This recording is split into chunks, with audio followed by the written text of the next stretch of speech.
Então, naquele galho ali, a 10 metros de distância, temos um monte de pássaros. Estão astutamente disfarçados de mantimentos domésticos, mas não vão escapar de mim.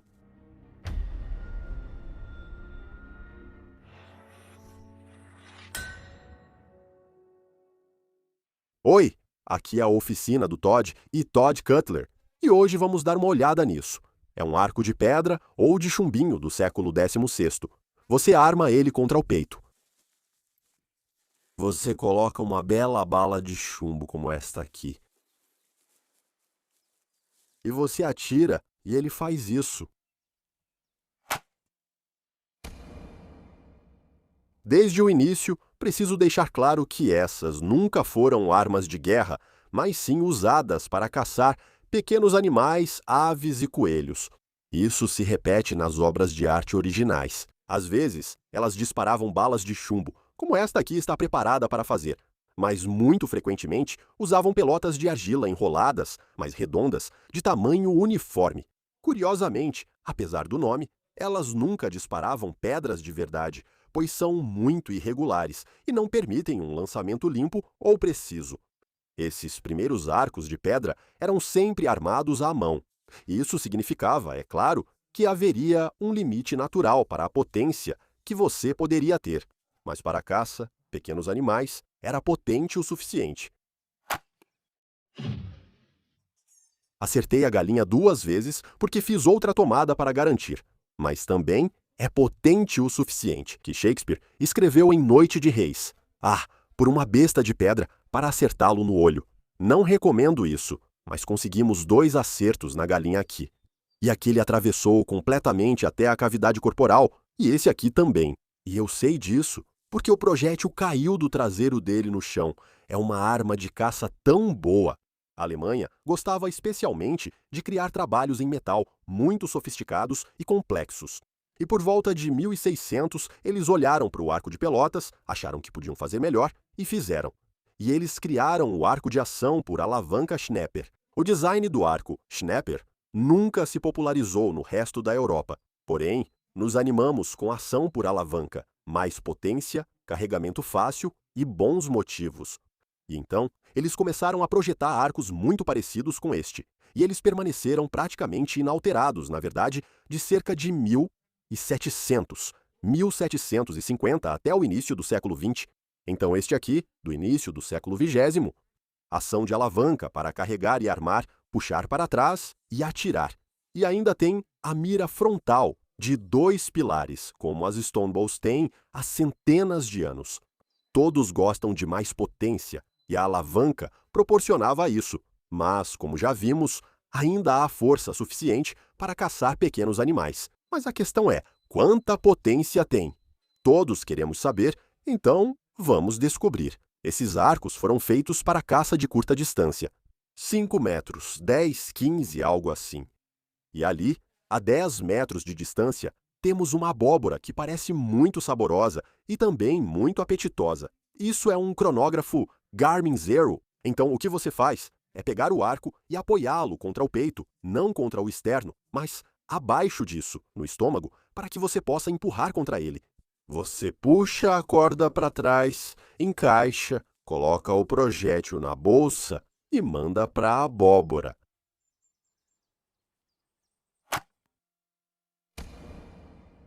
E isso foi 33 metros por segundo, 17,2 joules, e isso com um projétil de 32 gramas, que dá, o quê? 490 grains. Vamos dar uma olhada. Bem, parece que as abóboras são resistentes.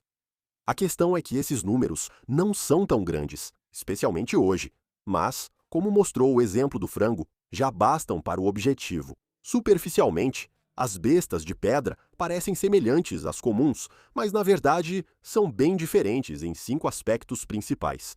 Então vamos começar dando uma olhada no próprio arco de aço. Aqui na besta, você pode ver que ele é muito mais pesado, é muito mais grosso, mais espesso na profundidade e mais alto na altura. Agora, isso acontece porque esta aqui tem uma força de tração de cerca de 400 libras, algo assim, talvez um pouco mais, enquanto esta aqui tem cerca de 120, 130 libras de força de tração.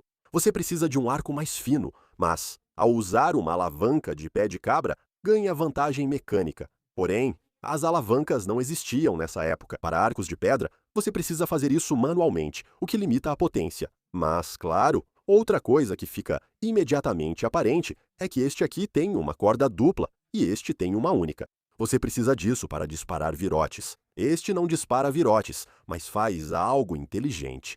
Aqui, o arranjo dos laços faz com que, ao puxar a corda, tudo se feche. Então, se eu tentar colocar uma bola agora, claro, ela simplesmente cai. Mas se eu puxar aquilo para trás, agora eu consigo colocar uma bola. Ela é segurada enquanto avanço e liberada de forma limpa, o que garante precisão essencial neste arco. Nunca tinha visto isso antes. Então, vamos conferir em câmera lenta.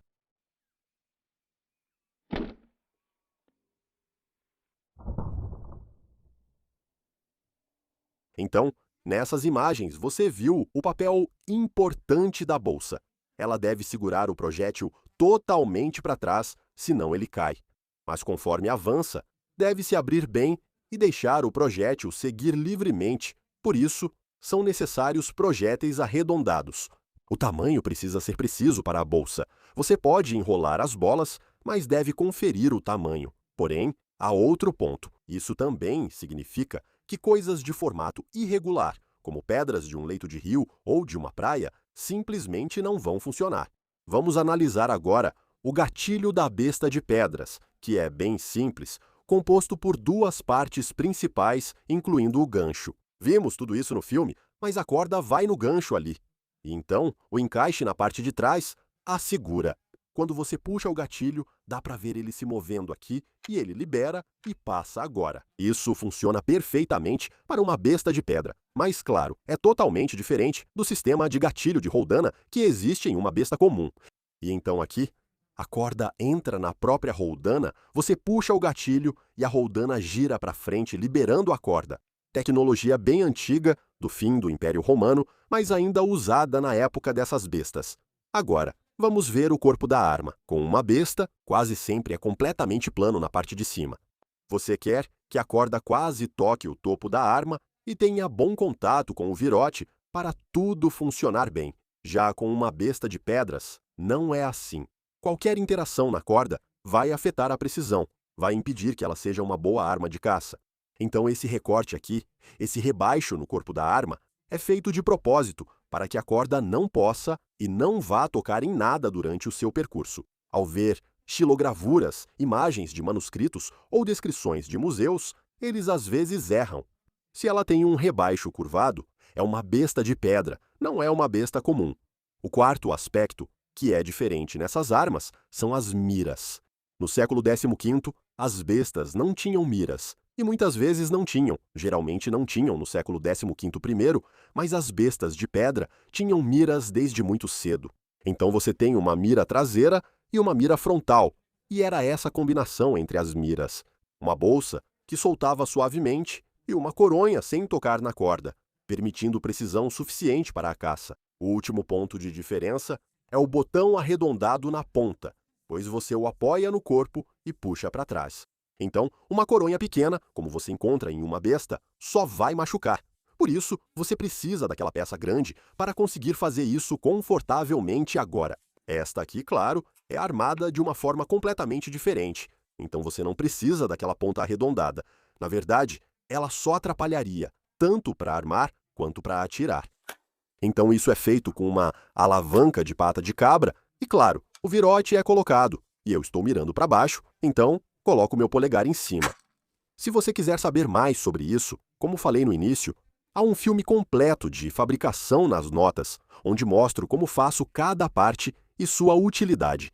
Agora que você já conhece mais sobre arcos de chumbinho ou de pedra, é hora de caçar pássaros. Eu interrompi este vídeo para lembrar você de se inscrever na nossa newsletter.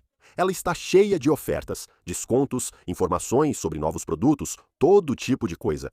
E se você está gostando deste vídeo, vai adorar a newsletter, e o melhor de tudo é que ela é gratuita e é uma ótima maneira de ajudar a apoiar o canal.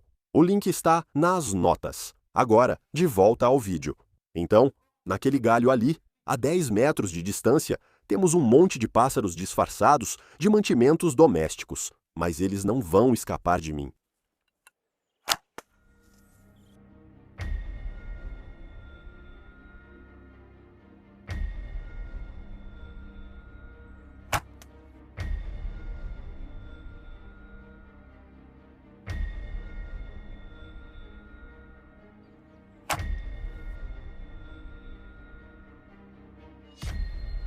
Então vamos concluir.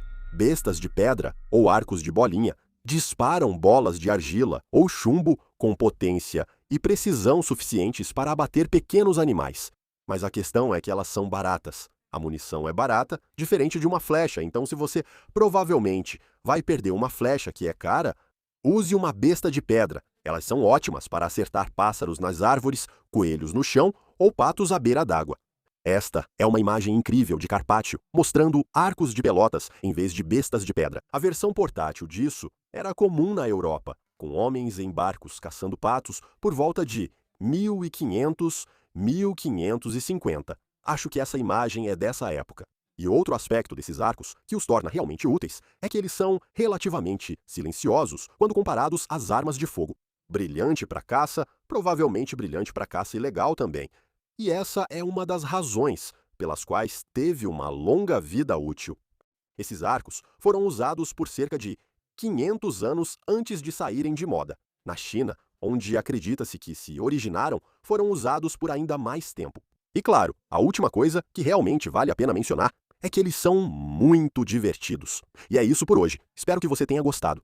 Se gostou, inscreva-se e confira nossos sites, porque se curte esse conteúdo, vai gostar do que temos lá.